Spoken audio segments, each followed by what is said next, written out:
Welcome everybody. Welcome to the third day of this festival, short festival.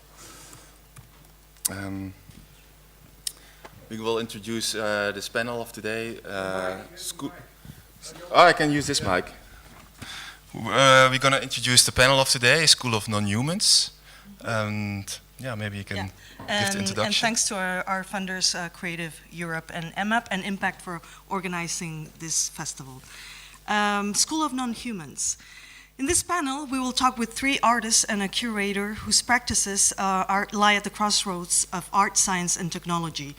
There is a special focus on how the body functions and what its limitations or boundaries are, and how technology can push these boundaries into new fields of knowledge, new possibilities, and social change. How do we talk to other intelligences if an interface is a place or mode of interaction between human and technology, or between 2 entities? Expanding the notion of communication to other non-human or hybrid systems creates possibilities of understanding and new dialogues previously not open to us. We will focus on how we can have access to all kinds of natural processes through technology. Researchers and artists consider the possibility of unique ways of transducing the information provided by microbial bodies, for example, and how they communicate with us, forming interdependent systems. So, scientists in Central America discovered a mouse that sings. So it takes turns while singing, and each of these rodents has a unique voice. And varies the voice during singing in duets, so they communicate while singing or because of singing. And this study can reveal a lot about how the brain controls conversation, also in humans. Because the advancement of technological interface, we discover more complexities in nature and can see how close communication in certain mammals is to our way of communicating. So what can we learn from the animal world? Can we employ different communication strategies that enable dialogues on a different level? Can we invert the hierarchies and power structures humans have imposed on nature through technology? Technology, like nature, is something inevitable. There's no way we can separate ourselves from technology. But that doesn't mean we can't direct it. Ethical questions have to be asked concerning our relation to technology and our mediation via the interface. And our first panelist is Olga Majcen. I'd like to ask her to take her place at the podium. She graduated from art history and comparative literature at the Faculty of Humanities and Social Sciences of the University of Zagreb. She has been engaged in curatorial work since 2002 through the NGO Container, and as a founder of the NGO, has been an author of many renowned international projects, such as Device Art, Touch Me, and Extravagant Bodies. She's curated more than 100 exhibitions, festivals, conferences, and lectures in Croatia and internationally. Since 2003, she has also worked at the Gallery VN in Zagreb, where she presents young and emerging Croatian artists, and where she organized and curated more than 200 exhibitions. She is teaching as a guest lecturer at the Academy of Fine Arts in Zagreb, and she is also active in the field of social theory and critique, and is a member of AICA. And currently, she is working on her PhD thesis on the topic of subversive art practices. Welcome, Olga. Thank you.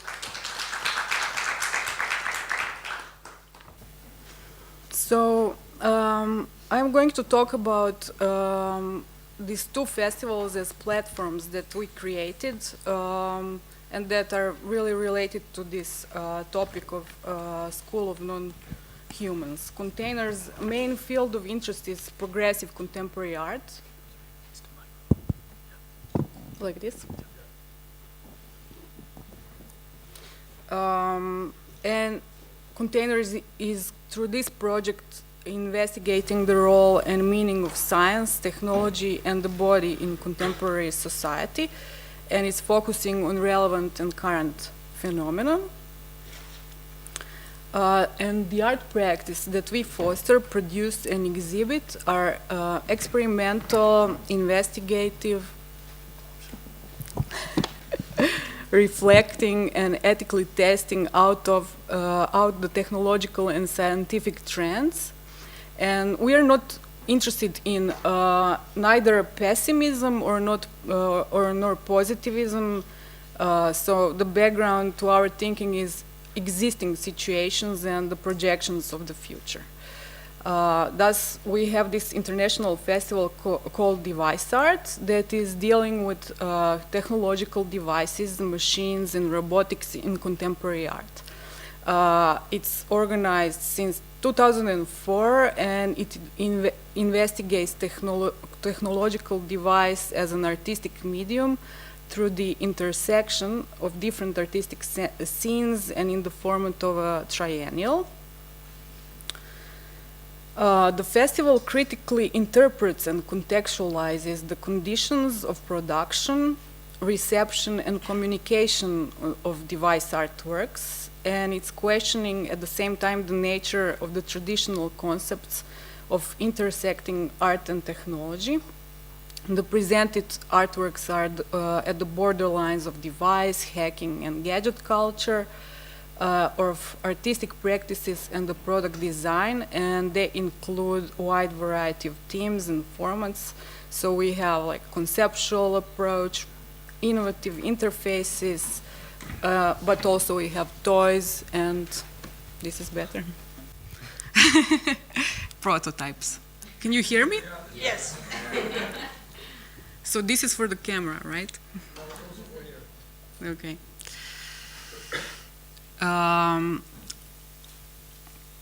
So the artistic approach that is typical for device art comes from the ludic conceptualization of the mechatronic technologies, instruments, machines, and technosystems. This is a good example. This is a piece from Borutsavsky that was done a long time ago, in 2003. It's like reinvented record player where you can basically DJ and play music by touching these little metal balls around the records. Device art therefore always outgrows function, purpose, and usefulness of the device, critically questioning the very notion of technology and utility, as well as playfulness and fun. Conceptually, the festival refers to this type of relations between usefulness and the key aspect of the device and its playful character. The presented artworks emphasize communication and seductively play with perception and senses, often offering many layers of meaning, which are able to raise interest among the expert audiences, but also among the younger audiences, children. So this is one of our more popular festivals.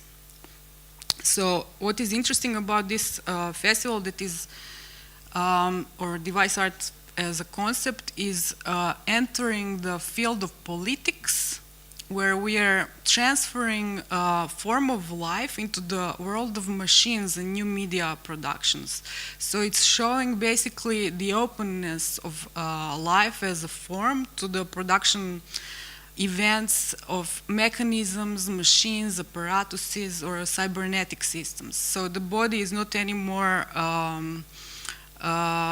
given as some kind of enclosed organical system or a trace of natural nature, but it's more open interaction of organic as lively and life as some kind of a process that is artificially imposed by moving of machines. So this is some kind of a microecology of life that is much more complex than what we are used to think of as a body having a tool, or or even a tool without a body. So new hardware devices, gadgets, algorithms, and smart applications and internet are often coming into the focus because of the technologies, and I'm going to briefly lead you through the whole process of the festival. So there, this is the one that we did with Californian scene, and showing these mega robots and machines that are explosive. This is the one that we did with a Japanese artist that is subtle, sophisticated, and very aesthetic. This one was the first one that we had a topic, actually, and the topic was robots, because we were doing it with the Czech organization Scient and referring to this Karl Čapek term that he coined, and was trying to explore if there is any effect on the society. So this is the one that we did with Canadian scene that is oriented mostly to the sound art. And one that just ended, Machines Are Not Alone, we did in collaboration with curator Janga. It's like a 15th anniversary of the festival, and devices are envisioned as utility apparatuses, but the world is envisioned as machinic. It's basically leaning on the thinking of Deleuze and Guattari, and that name that they coined, that everything is abstract machine. So with this concept, from one side we have a machine, and on the other side there is ecology. So, but these two concepts are not completely opposing, but more like interrelating and interlapping. Machines Are Not Alone takes on suggestion that they might be proactive and sentient beings, that machines might be proactive and sentient beings in their own right. To say devices are sentient suggests that they have their own inherent autonomy. Machine ecology is organological and machinological, but there is also co-individuation, and machines are somehow working together with humans. This is another project that we have, a festival, Touch Me, that is, deals with interconnections between art and science through themes that engage and inspire contemporary artists and scientists in the field of biology, chemistry, physics, mathematics. So we were dealing here from the perception of time to the exploration of pleasure, and offering all kinds of sensations to our visitors. Touch Me Festivals approaches the relations between art and science from a thematic point of view. So, meaning that each festival evolves around a specific topic, and until today the festival has been dedicated to intelligence, information, pleasure and hedonism, energy, time and invisible natural phenomena. The festival title also emphasizes the prevailing interactivity and tactile features of the interdisciplinary artworks that deal with science and technology. This somewhat erotic connotation also is a reference to contemporary theories of creativity as libidinous phenomena, as well as immersive aspects of artworks. So we are trying to create experience there. This festival enabled us to make a big partnership with a lot of scientific institutions internationally and in Croatia. So one of the institutions that we collaborated was CERN. And here you can see the work of Špela Petrić, that was dealing with circadian rhythms and time. These rats and mouses were exposed to the human experience of light. So humans were wearing mobile devices, and when they were in light, the mouses had light, and when they were out of the light, they couldn't they were in dark, and so Spela was trying to figure out what kind of effects that's going to have on the mice. And for the end here, I would like to call a quote from Maria Louise Angerer, that she's saying that contemporary society is characterized by radical transformation that is invading concept of humanity. So we are in a way witnessing reformulation of human being, because the new connections are established between language as a medium or representation and the world as matter and technology. So technology and nature are starting to becoming one another.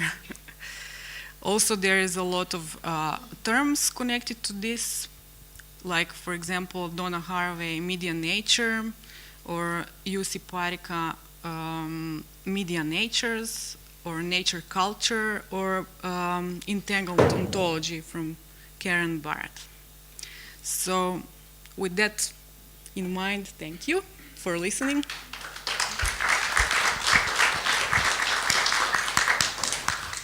Maybe there are some questions already for Olga from the audience.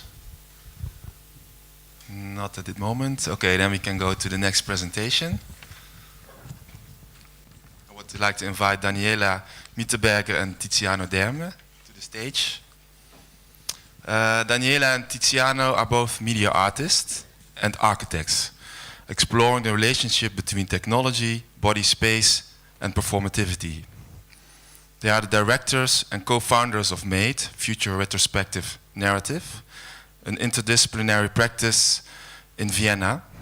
Their work has been recognized with several international awards and has been widely exhibited in various galleries, institutions, and events, including Ars Electronica Linz, Melbourne Triennial, and HDA in Graz.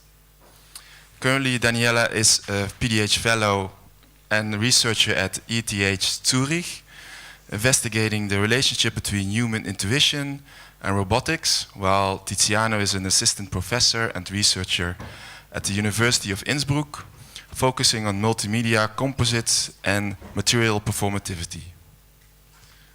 Welcome, Daniela and Tiziano. Thank you. Thank you very much. Can you hear me? Okay, awesome. So we are very happy to be here. Thank you very much. We are IMAP artists at Bon Dimanche. And the first thing I want to introduce what we're going to show you today. So we want to frame our work in the topic of the School of Non-Humans. That means we're going to show you a project that we did last year and exhibited at Ars Electronica, which was dealing with machinic landscape and the interaction of the humans and machines and nature, and the project that we're going to plan to do at Bon Dimanche, which is about human and animal communication and interspecies communication. So our bureau, MADE Future Retrospective Narratives, deals with a lot of different concepts such as plurimedia, artificial nature, living systems, paraspaces. So the notion of future retrospective narrative favors the idea that history and time is not linear, and it is with one foot in the present and one foot in the fictional.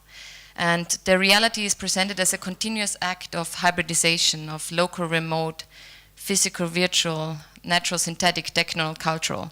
And we are striving to find a particular relationship to the otherness, and we are trying to find new dynamics of exchange between listeners and receivers, which demand not the servitude from the listener, but rather a listener that also speaks. We want to critically locate a human place in a different human-animal-machine entanglements. So with our work, we want to question the relationship between the human body and its environment, and what happens between the bodies. We understand our work as a seamless interaction between computation, algorithms, material, and the virtual living systems and machines. And the first project we wanted to show you is combining a lot of these aspects that I was just describing, and it's called Bahoe Hoe Beauty. It's a project exhibited at Ars Electronica 2018 under the topic Error. And this project evoked questions of atmosphere and viewing of the environment. So it's a robotically fabricated environment, a black atmosphere of an extraterrestrial seeming environment, an anti-garden full of machinic voices and eyes, computer algorithms, and unearthly mushrooms. Here, relationality is not about how individual humans create or form relations to or with the world, but is instead recognition that multi-layered relations are always there and influence our intentional and unintentional actions. The machine observes through its mechanical eye its own creation, ensnares it and sings to it. It reads the landscape as a soundscape, develops a relationship through the distance of the look.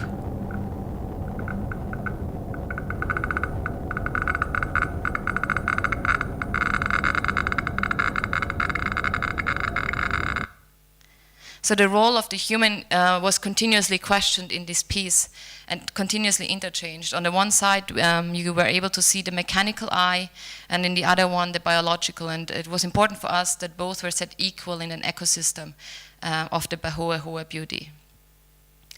And the human in this piece became a visitor in a biomachine, in a pseudo-natural world, where he was not allowed to enter without any protection. Landscape, originally an interior idea, became an exterior atmosphere of a nebulous world of fact and fiction.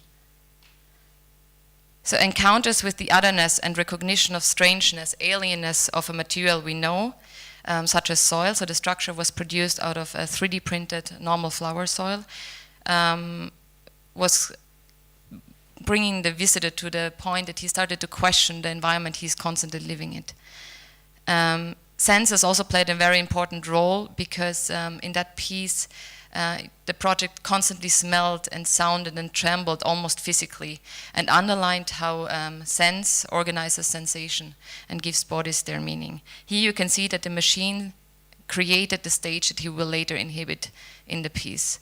And the environment was, as I mentioned before, 3D printed soil hardened by a biological binding agent. It was for us also important to question how we deal with machines that are used to fabricate and how will they later inhabit the environment they formerly created.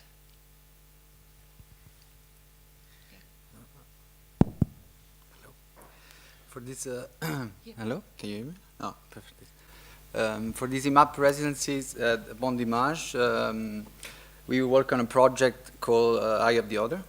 It's a project that explores nonverbal communication and interspecies communication between humans and bats through the study of their sensorial system, to the translation of their sensorial system into audible data. We want to give now really briefly a framework on thoughts and questions that motivated, let's say, the project. What is what is an animal after all?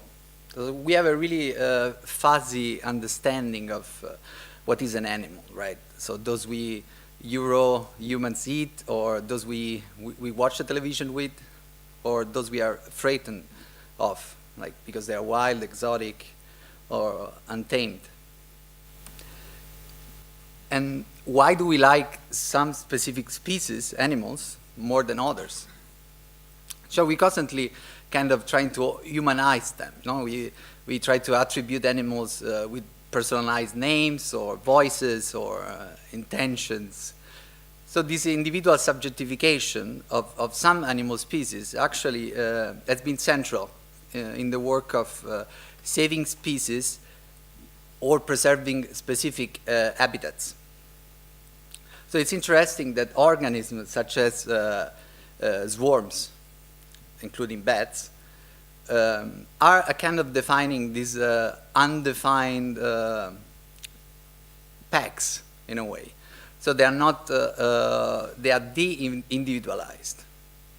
So, as a result, they fell completely outside this westernized understanding of what we intend as a bounded subject. Which scientific methods were used to establish this interspecies communication so far? In the 60s, NASA funded a project, an experiment, in which basically scientists were trying to teach a dolphin human language, English.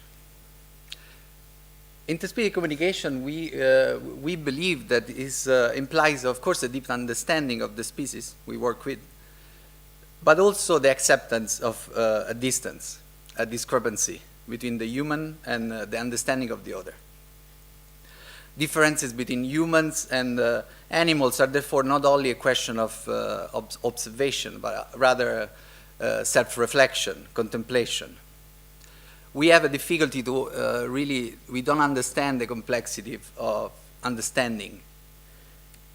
And while in this other example, some other researchers were trying to unpack the animal sensoria in a different way.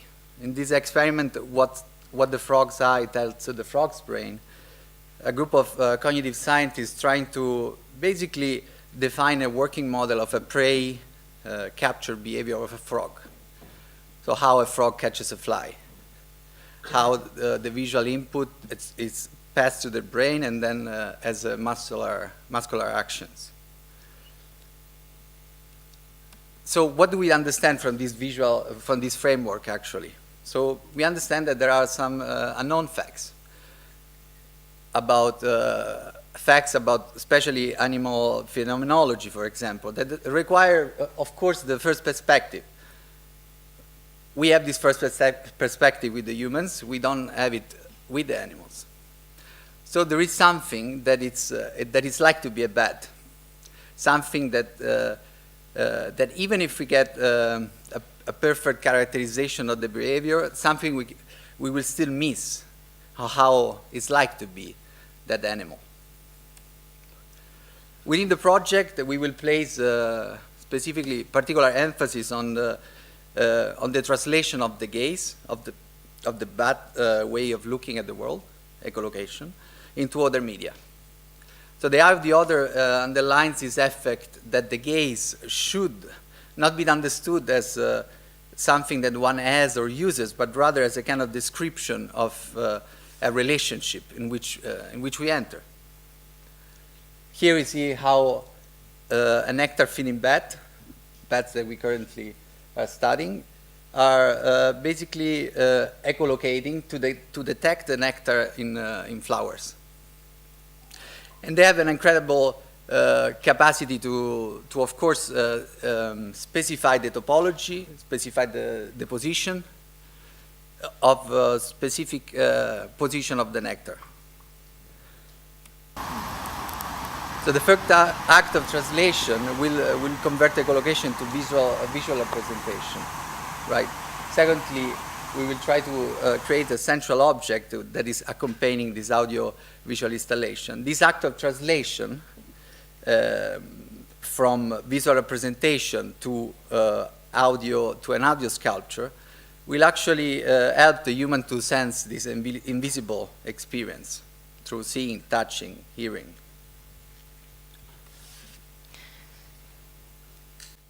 So we imagine at Bon Dimanche to create a space of coexistence and a meta-image. And the act of translation should create these multisensory events that overlay each other to create a dense, atmospheric and immersive space. The animal gaze in juxtaposition to the human gaze. We do not intend to explain or flatten this question of what is a bat or how does a bat see the world, but rather we imagine that the space itself allows the visitors to be immersed into an environment to perceive the otherness of the opposite species. To feel the relations of movement, views, and oscillations in perspectives, and through that produce a completely new cultural space, previewing a possible future in which the borders of human and others are blurred, and a multi-species society might be formed. Thank you very much.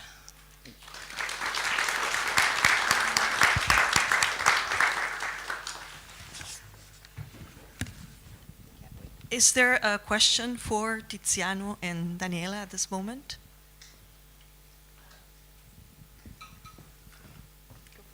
Very quickly, you mentioned the kind of bats you're studying, but could you please repeat what it is? Thank you.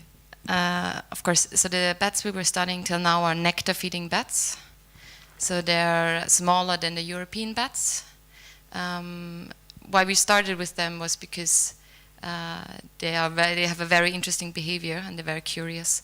In Bon Dimanche they have different bats, so it will be also a dialogue, the transition of one species to another, how do they behave differently, and yeah. Thank you. Before introducing our next panelist, I'd like to say to the previous panelists to think of questions for your fellows too. I'm already thinking of some ideas to discuss. I'd like to introduce our next panelist now, Margherita Pevere. She has a visceral fascination for organic processes, and she's an artist and researcher investigating leakiness of biological and technological matter. In a unique constellation of works across bioart, visual art, and performance, her practice combines scientific protocols with an intense, sophisticated aesthetics. Based between Berlin and Helsinki, Pevere is a PhD candidate in artistic research at Aalto University in Helsinki in collaboration with Biophilia Laboratory, based for biological arts. Her PhD is supported by Cone Foundation. She is member of the Finnish BioArt Society and of the Post Humanities Hub. Welcome.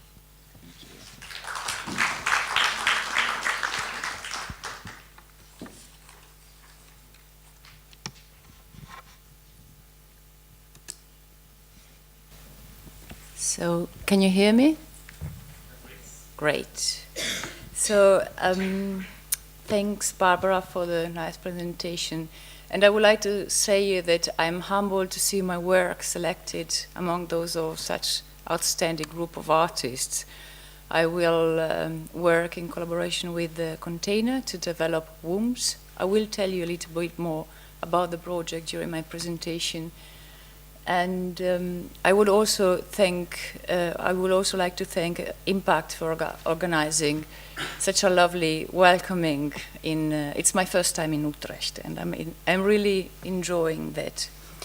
So I developed this presentation on the basis of a conversation I had with Barbara in the last days, but also it was important for me to build it on the dialogue we had in the last days, on the idea of interface, and how this relates to my own practice as an artist working inside laboratory, in the studio, on stage, with living matter, killing with living matter, how it says. So in the last days we heard many interesting ideas on the idea of interface, how it can apply to virtual reality, how artificial intelligence algorithms are biased in recognizing body metrics, how it is applied in gaming, how it applies on the skin of buildings, how it applies to communities and user interface and data processing. I wonder if there is an interface here, if you see any. The story behind this picture is that a local cat found a babysitter for its kittens. It's a true story. I received the picture from the owner of the hen and of the cat, and the babysitter is quite convinced of her own duty. Some of you might argue that it's not fair to keep hen in captivity. Some of you might argue that this chicken looks gorgeous. Some of you might be happy about the idea of a hybrid family, and some others might say, well, we don't know if the cat will hunt birds and hens when they grow up. This is another picture that tells a little bit of the relationship with the animal. It's a picture of an unknown author, unfortunately. It comes from World War I, and what we see are two soldiers with a mule. A mule is a hybrid animal. It's it's a breed, it's a mixed, it's obtained by breeding a donkey, female donkey with a male horse, and the mules are extremely stubborn and extremely strong. So during World War I, on the battles on the Alps in Italy, they were used because they were best working companion for soldiers. And if you read the writings of soldiers, they developed an extremely intimate relationship to animals. So although this picture speaks about certain kind of violence, it also speaks about intimacy and companionship. But how this consideration influenced my practice? What you see here, I'm on stage in a performance called Eingeweide, which I developed with the artist Marco Donnarumma. It's a tiny fragment of the work, but what I'm wearing, the headpiece I'm wearing, is made of bacterial biofilm. So it's a biofilm, an intricated polymer obtained by bacterial colonies, and the probably the reason for bacteria to build this is protection, but this biofilm also acts as an interface to the outer world. But then my interface with living matters also takes place in a highly controlled environment like a scientific laboratory. What I'm doing here, I'm pipetting microliters of chemicals into nutrients of my bacteria. I felt a little bit like Joanna told yesterday about the numbers. They are numbers. It's such a tiny amount that you can't almost see it, but still you have to be very precise, and your body gets into a rhythm that negotiates your presence in the space and also your relationship with the organism. And now we come to say a few words about wombs, which I will develop with container and also with the biotechnological support of Gino Sutic. Wombs is a work that looks at the negotiation with my own sexuality and with a key choice in a woman's life, like contraception, so you are avoiding pregnancy. And this brings to the table a conundrum of discourses, because first of all, we know that contraception is mostly a female matter. There are no, as of today, there are no valid contraceptives or hormonal contraceptives for males. And there is a reason for that. It has a biopolitical meaning why there is for women and not for men. There's a history behind that. But still, the reason why I went for hormonal contraceptives is that I find it combines well with my own lifestyle, so I need to think about my own survival. But the observation of this doesn't end with that, because every component we introduce in our bodies may be recreational drugs, may be painkillers, may be antidepressives or vitamins. They are then secreted by the body and end up in the environment again. So although I embrace the choice of contraception that I have done, and I also acknowledge the privilege of having access to a medical system, having access to sexual self-determination, which is not the case in every part of the world, or also not in every part of our society, I try to take a critical stance to everyday choices and try to look how they entangle us with a system, with a complex that is much wider than our own body. And then the discourse on contraception and pregnancy and sexuality doesn't end within the border of our skin, if the skin is a border. And the way I will develop that, the picture you see here come from the prototype. You also saw a sketch, handmade, in the first slide. I did preliminary research in biophilia laboratory in Helsinki, and I will look at how different how different tissues, living tissue, will react to the exposure to the contraceptives I take.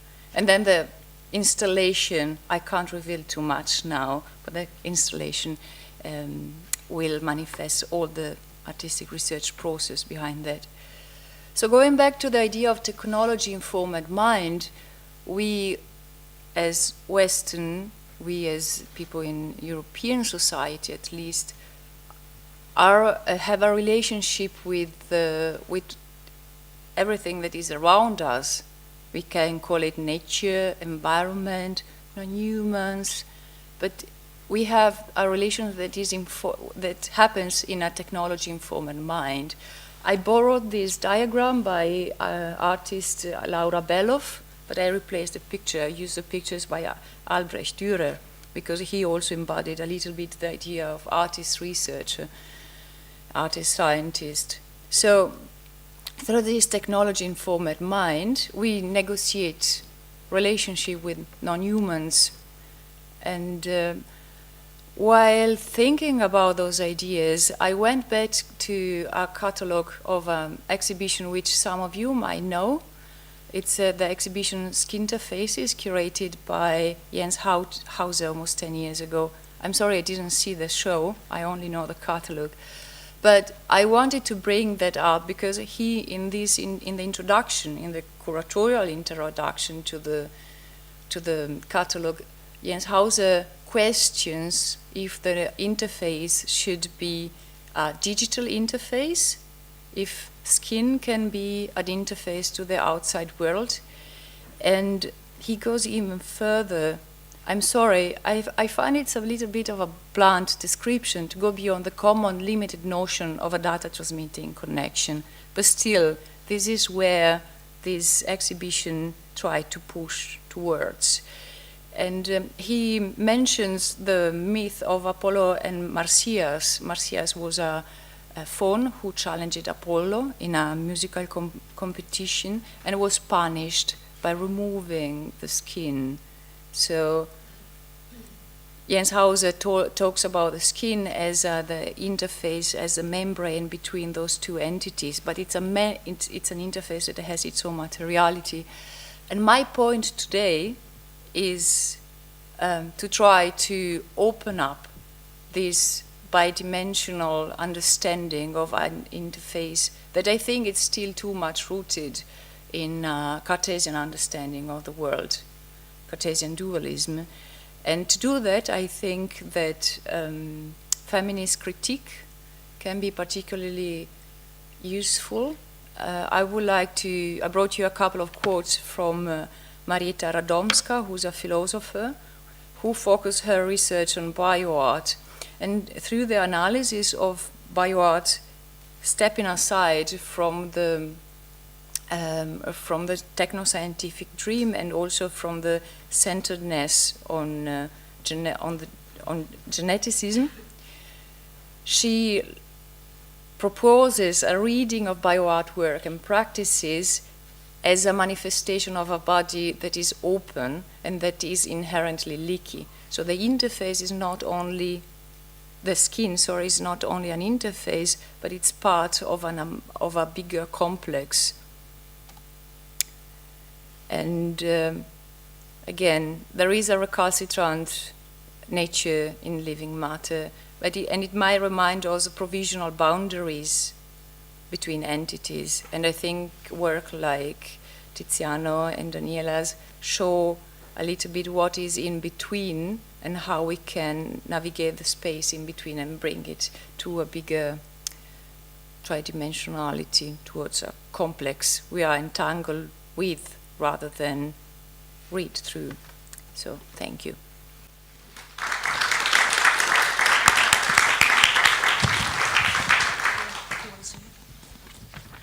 Is there a question for Margherita at this time? Okay, then I would ask you to please join us again on the stage.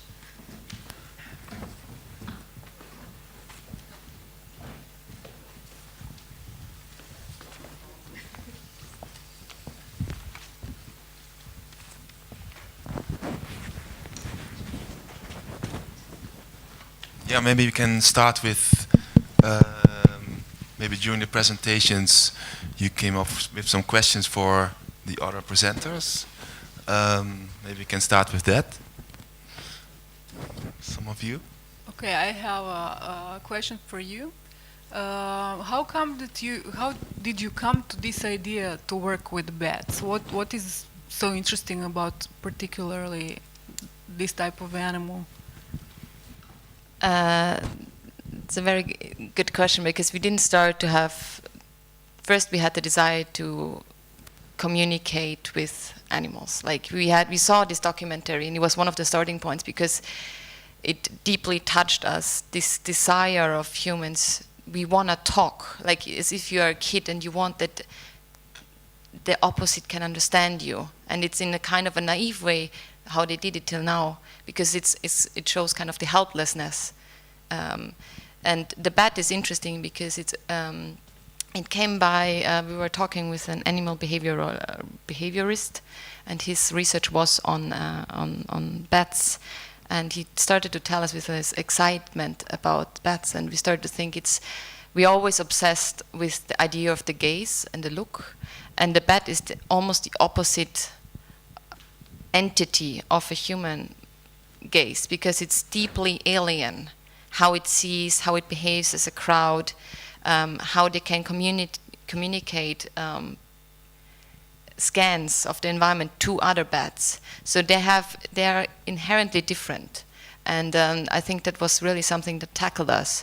That it's not a dog, it's not a cat, it's something very different, and from that we can get a lot back. Yeah. Also, I think this bats bring this noir atmosphere into this idea of how we relate to different species, right? Like we are deeply scared of something that is actually not even able to touch us. So it's a kind of for us this duality between being afraid as well, and communicate. It's actually was a very important factor. It's interesting because you talk about a dialogue between humans and bats. So I was intrigued by and interested if there's any indication what the bats receive from your wish to communicate. That's a good question. So, the point probably is also to decentralize the human. So the idea of that maybe we should kind of find a way to create a kind of a meta reality which is in between, that is holding at the same time the animal and the human, rather than trying to connect them. So there is a kind of third medium that needs to filter this kind of two different worlds. We believe, I don't know, I think it's the idea of projecting, of communicating directly or too explicitly is also very dangerous. I think it's a kind of form of interaction. And it's also probably a lie. I mean, because you don't have this kind of first person perspective, I mean, of the animal. Of course, and there's the danger of humanizing it again that was already pointed out. Yes. I mean, that's one of the things, like when you start to work with animals, it's something you cannot foresee. They all are different. So that's why we always say, like, for now we worked with nectar feeding bats, but they have different bats, they have different characters. And it has to, that's why we don't see it just as the end result that's not the important thing. The important thing is the constant interaction and the slow recognition of our own changing behavior towards that animal, when you start to get to know it and you start to understand to what it might react. And I think it's a lot within the process of the dialogue that you start to build up, because there is no clear rules how you can communicate with bats. You have to develop a kind of, as you said, a meta level or some like in between to be able to do that.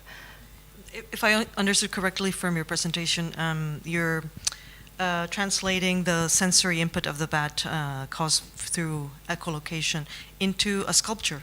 You're 3D modeling it. How did you arrive at this solution? You want? Go for it. So it's not just a sculpture. The first step will be visual, but we are more interested in the act of translation. So the end product for us, it's not the most important thing, but that within the act of translation, you can create something with a new potentiality.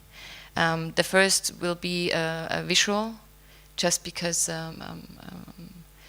we already started to work on that, and we would like to have this visual input that you cannot see, so echolocation we can't see, but we translate it into something you might see. And then it might be into other media. But that's just because we think that the translation from media to media, that's where we try to avoid the trap of direct or naive explanations. Something that you rather get a feeling, or you just should get the understanding of the difference in the perceptions of worlds. Something like that, yeah. I'd like to pick up a notion from the end of your participation. You speak of translation, but there's also transdiscipline in all the projects that you have mentioned. And you talked about recalcitrance in biological matter, and I really like that concept and that notion, because I connected it with particularly with Olga's presentation. If we can talk about discipline, interdiscipline, but also indiscipline, disobedience. When you're hacking a device, you're making a disobedient object. You're transforming its original function and you're using it in a different way. So I wonder if you could speak to that. It's an open question for all. I maybe can say that I learned this word from my long-term relationship with horses. And there's no way, once a horse doesn't want to do something, he steps back, and you know he's maybe 300 kilos and you're 50. And so this force, this muscular tension that you feel, and you need to find the way to bring the animal towards your intention, to find a way to share this intention with it. And for me, it's a very physical word, recalcitrant. And I also had to think about something down this alley while you were talking about bats, because you need to find a way together with bats to build what you do, so that you don't only impose your own agency on them, or you become a passive spectator, although spectators are never only passive, but still. And I found this feeling of something that doesn't want to when working with living matter, may it be a plant, may it be a bacterial culture, may it be a piece of tissue. There are certain moments where you can't impose your own agency, and things can go in completely different direction. So there is, in every moment, it can die, it can escape. So your pets might also escape, and it's not so much different than working. The feeling, I also felt it while working with technology. Sometimes things don't work, but there is then this extra layer of possible life and death. And I found this word again in an article by Giovanni Aloi, whom you might also want to look into. I can send it to you. So, disobedience, I think it's really closely connected to all what we are doing here. It's connected to this type of creativity that we are doing as art professionals. So I think that dealing with contemporary society, not just in artistic sense, but also theoretical sense, has a lot to do in challenging the concepts that are already there. Like, for example, if we're talking about these artistic practices that are connecting humans with animals, we know this Swedish theoretician Carl von Linné that was having trouble when he was living to do the taxonomy of all kinds of species and to put human into a separate kind. So he was having trouble to distinguish it from primates. And today, with this kind of sophistication that we have in technological world, we can, for example, know that mushrooms are much more similar with DNA to humans than to the plants. So when people are thinking in that terms, we are in, I think, very much in this post-humanist theoretical world where we need to figure out that humans, machines, unliving things, animals, that it's much, much closer, that the taxonomy itself is probably problematic, that we need to question the openness of us. For example, if we just took the example of how we use mobile phones today, you know, like they're part of us. If I don't take it with me, I will go home to get it, because I cannot live without this type of interface that is enabling all the communication. And that's one of the examples of how we actually integrate with everything around us. Yeah, I have a question, because we're in the School of Non-Humans, and I think like all your practices have this urge to learn something from the biological world or from animals. So I was wondering if we can learn from these biological world, and through technology maybe there's a possibility to enhance our sensory spectrum. Is this idea of enhancing our sensory spectrum, is this valuable, or do we have to is it a replacement maybe of the senses we use? Can you maybe answer this question in terms of your in relation to your practice?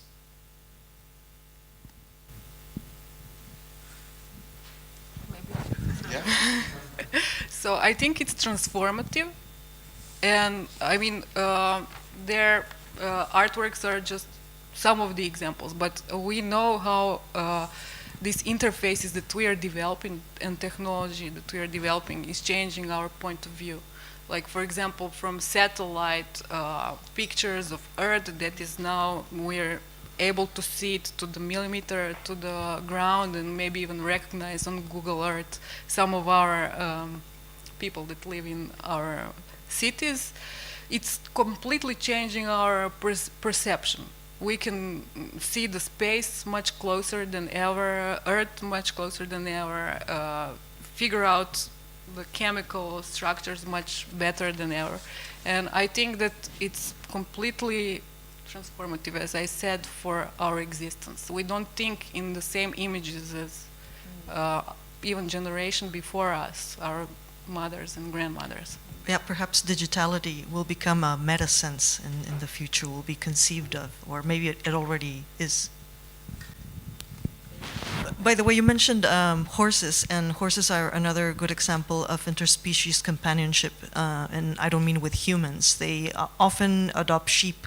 My sister-in-law is a veterinarian specializing in horse acupuncture, actually.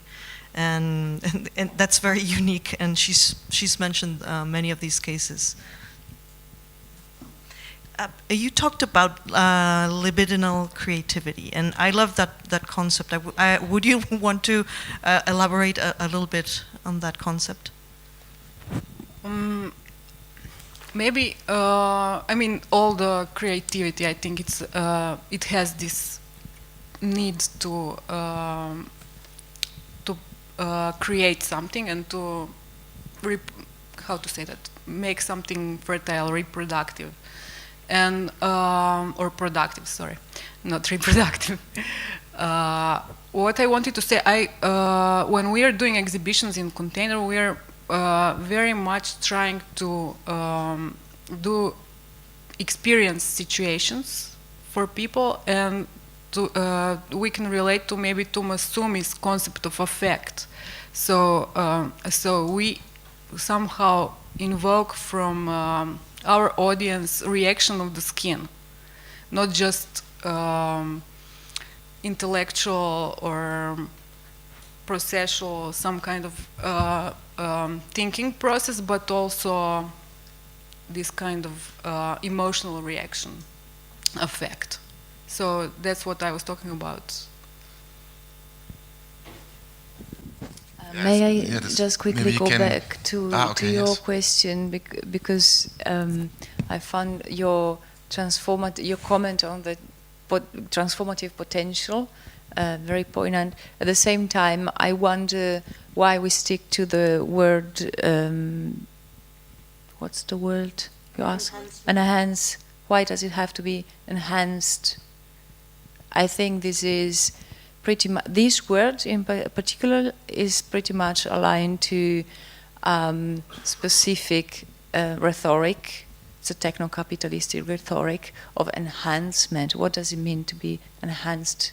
I mean, more. Are you fit? Do you become fitter to competitivity, or do you become? Do your performance increase, or do you? I prefer In that much sense, transitory would be a good alternative. Sorry. Like a transitory. Or transformative. Yeah. Or what other doors are opened by this particular technology or interaction or relationship, but otherwise it's really aligned to a techno-scientific rhetoric. I think we should critique. So you were also talking about the skin as a mediator, or maybe a form of like a kind of interface. You were talking about the skin as a type of interface. I was wondering in terms of maybe protection, like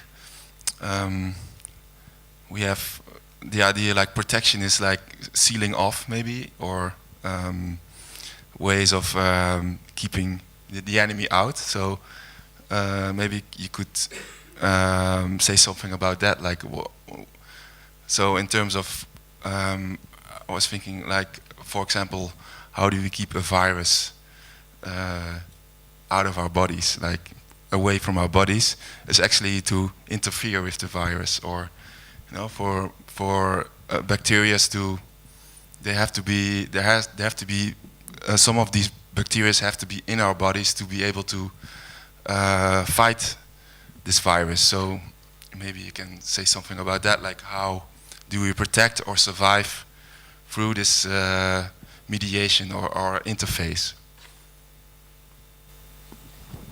I can say that I really agree with this thesis, that we need to expose ourselves to these other creatures, whatever they are, you know, and that's the only thing that can bring us knowledge. So I think that this work that you're doing is going to, in sensorial sense, really give something to the world, you know, and not just some kind of a scientific report, but also experience, which is totally different way of communicating.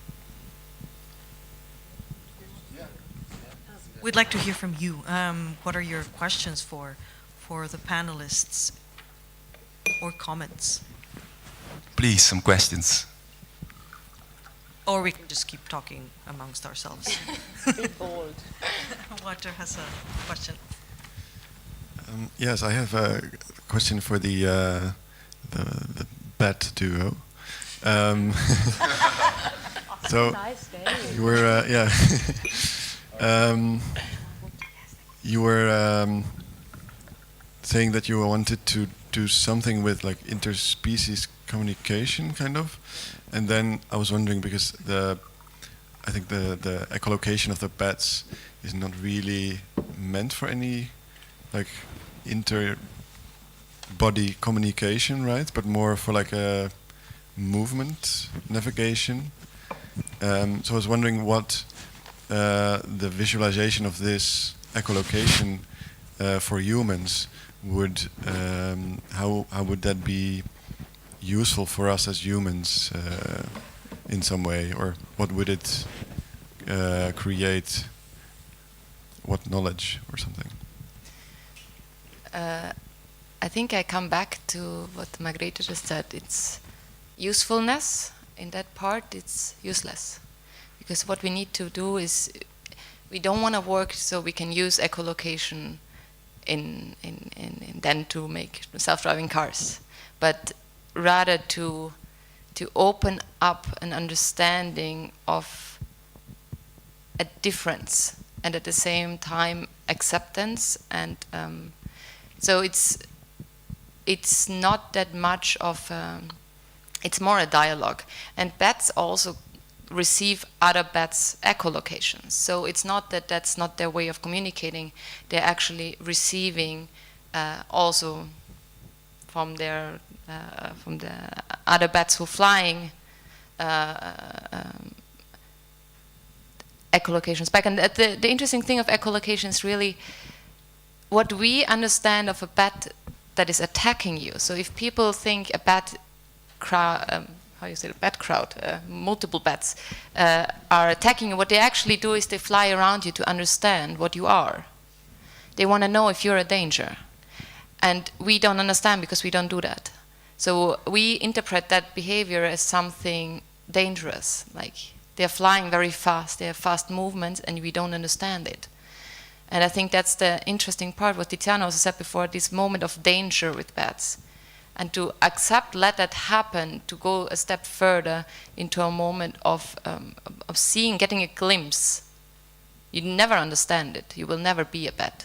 But what we can do is to get on the same level and maybe look even up and say, and that moment, I think that's the important thing, that you get a small glimpse of that moment.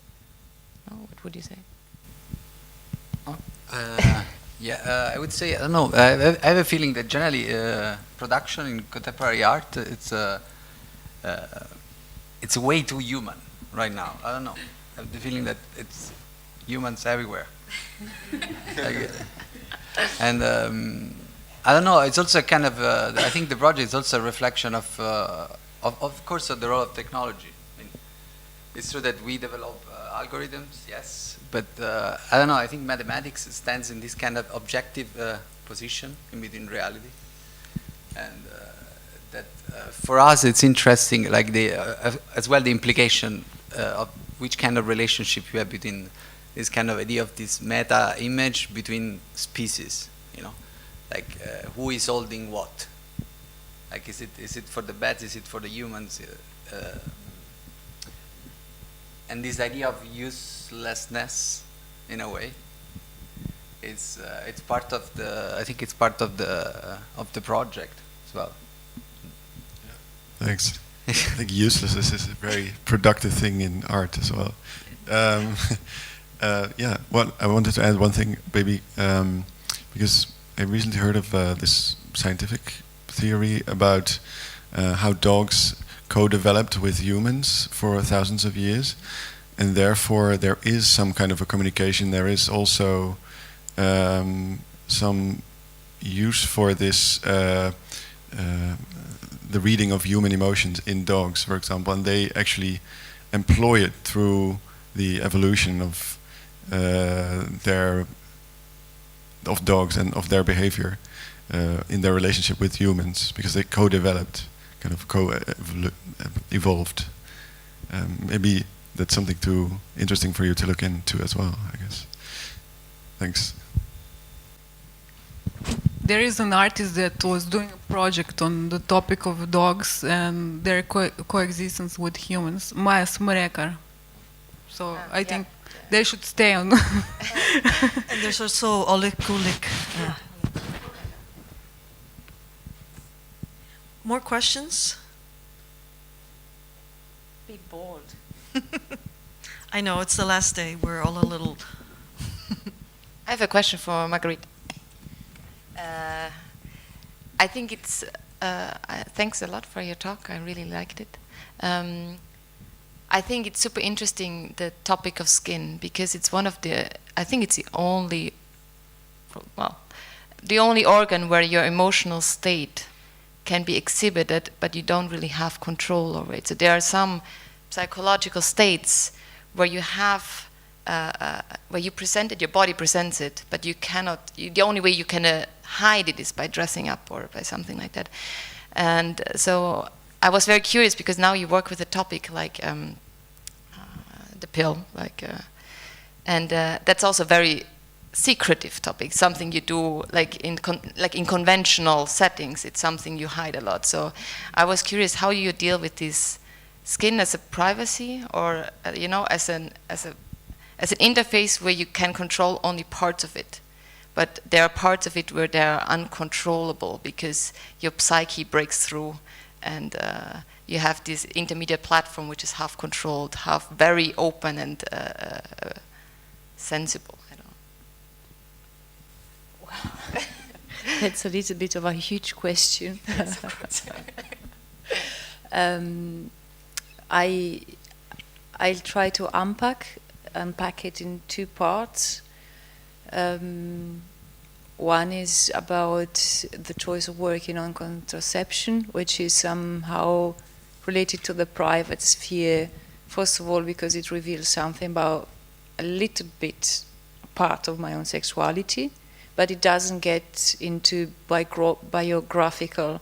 I didn't meant this work to become biographical. Rather, it's an experience that me as a female body, it doesn't matter what's the whole spectrum of my own sexuality is, but this experience, I'm sure it's not only mine. And today we live in a world where there is at least a little bit of information, there is access, there is still public discourse, but still, as you say, the pill is something you don't really share with others or with an audience. But why? I mean, why not? It's nothing. I'm not sharing you and it's not my secret. My secrets are, of course, others, and my desires are others. It's not the pill. But this is an everyday gesture. And the fact that there is the tendency of treating this as a secret or maybe private, it means that there is a taboo. And I wish artists speak up against taboos. We need to break taboos. And we need to find words to tell what is unbearable. So the pill is not unbearable, but the layers that are layering over the pill are taboos and are unbearable.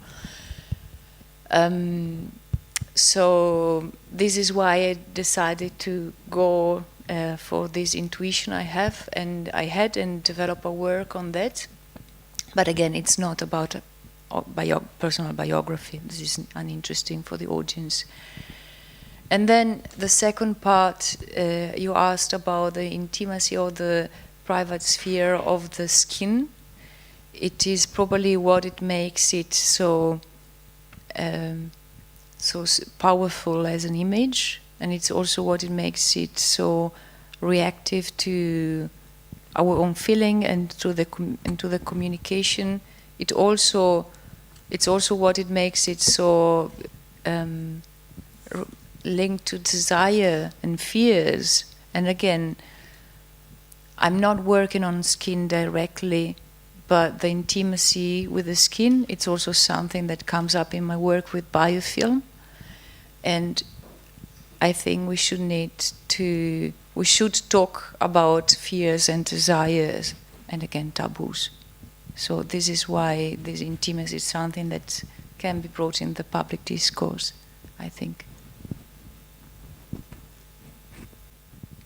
It's interesting because we now tend to see the private sphere as something which is exposed through social media, so what are the taboos, and is like not exposing yourself maybe also a taboo in today's technological society. So I think it's a very interesting topic to think about, like what exactly are still the taboos of today, and of course this is changing along the way also. Where do you see taboos today? or in your work? Where do you see taboos? I must. Yeah, what are the taboos? Child sexuality is a taboo. It's a huge taboo. And it's always, I think taboos are always culturally specific. So they vary from country to country, from culture to culture.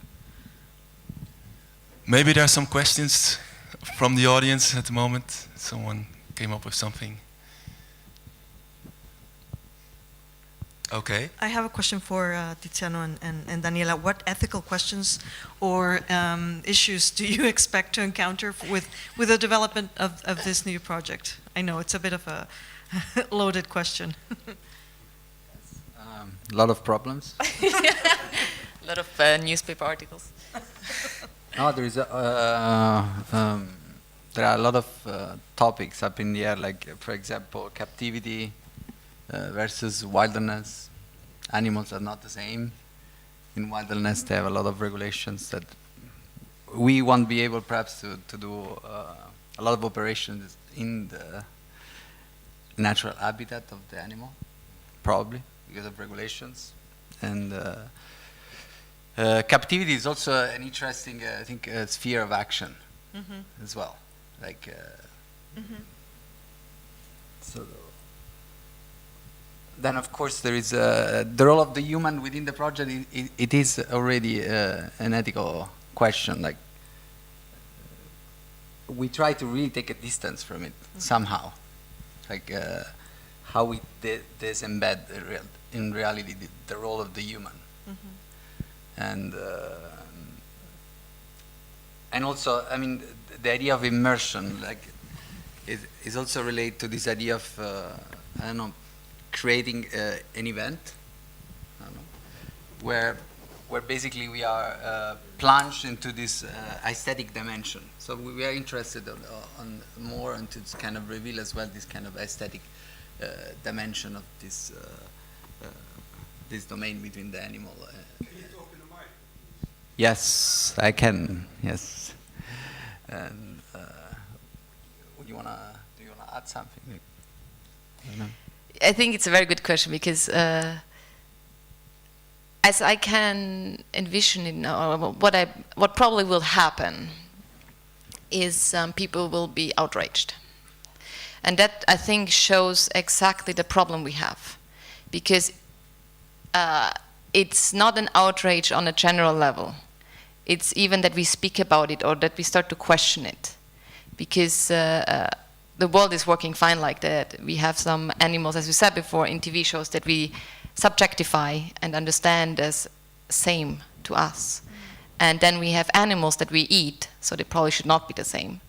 And then we have our friends, the dogs, that watch television with us, that are also same. So I think these rules are very well established rules in our how we see ourselves in the environment. By starting to tip that, I think it will create a kind of, because suddenly you have to start to understand that all the rules you're used to, that they teach you in school, and that's why I think the title is very interesting, because already in school education they teach you that you are elevated to any animals, that you dissect the animals out of pure curiosity. And immediately as a kid you start to understand there are animals you like, that you're nice to, there are animals you might eat, and then there are animals that we don't understand, like spiders, snakes, bats, because they behave different, and it's very hard for us to see the sameness in them. And I think these kind of projects, they start to question all these set up rules that we started for a long time. Thousands of years we have them now. And I think that's the interesting part. And I think it's a successful project and a successful piece if we start these discussions and get kind of feedback which is dualistic in a positive, and some people might be disturbed, but that's part of our job, I think, as artists. Can I ask you, scientists have totally different stages there. You know, you also said that you were reading articles about exploration of bats, so they have that approach and it's justified. Do you sometimes feel jealousy that you're not in the same position, or is that something that you consider as an art tool to get into the media and start discussion? And get this kind of a discursive part of the work? I personally don't feel really jealous about it, actually. I think as artists we cannot be naive. Actually, we have a huge responsibility on the message we give. Like scientists, there is this kind of still an open discussion about Heisenberg or Borg, if the what they developed is do they need to have ethical responsibility of that? I mean, that's a kind of still a question that I'm not jealous to have, if I'm honest. I don't know. Please, Maria. Yeah, I thought maybe what could be interesting for you too is also to look at like in the agricultural religions, and the animistic view was actually a lot more about negotiating with the animal. Like, can I eat you? Even that question was one of the questions that was asked. And I think that there's a lot to learn from these kinds of religions to understand our relationship with animals and maybe change how we think in our current religions about animals. Thanks a lot. No, that was, we started to discuss it because we talked, you almost need a mediator who's doing the translation, a kind of a shaman who's telling an overall audience what are the new rules, like what you do if there's no rule and you re-question. So maybe you need a mediator or performance that shows you or introduces you, exactly how you mentioned, like this kind of question, is it okay that I come in or eat you, disturb you? What I give back in that case. So I think that's a very interesting part of the work. And that's also opposition to the very scientific part that we have. So I think it's this combination of very scientific and then at the same time this shamanistic or maybe not explanatory part of the work where you suddenly get something new. I think this brings us to a close. Thank you so much for your presentations. And please, a round of applause.